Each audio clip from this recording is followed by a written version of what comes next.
We are on number 146, and this is the Seagram Building. It's located on Park Avenue in Midtown Manhattan. It was built between 1956 through 1958. Little background about the patrons. Comes from the Seagram's Liquor Company. They are a Canadian company that gained a lot of wealth during Prohibition. Because they were based in Canada and they could keep producing and then smuggle their alcohol across the border, and so that's where they made their fortune. But that's why this building is named after them, is that they much later moved their headquarters into New York City, and now it's an office building for many different companies. But the Seagram's building was originally for that company. Let's see. This is the most extreme example of the international style architecture, and one of the last ones we're going to talk about in regards to that. Now the main architect was Ludwig Mies van der Rohe, and he really personifies the idea in this building that less is more when it comes to architecture. So, I mean, it looks kind of like a boring skyscraper that's in New York City, but there's some unique features that are in here that make it somewhat modern. So, but it really does kind of relate to what post-war capitalism is trying to show, which is power and wealth and authority. And this large skyscraper becomes one of the larger, taller buildings in Midtown Manhattan. It's still one of the larger buildings in there. So businesses liked it because it projected a modern, up-to-date image for the business it housed.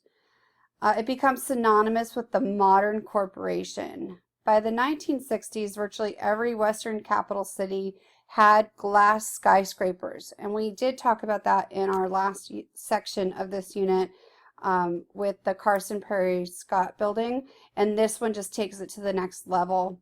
He did add some adornment, which I tried to show here with this look, and this is bronze beams on the outside of the building, which is supposed to echo the functional beams inside the building and give a facade a dignified appearance. And then, so they also have them here as well.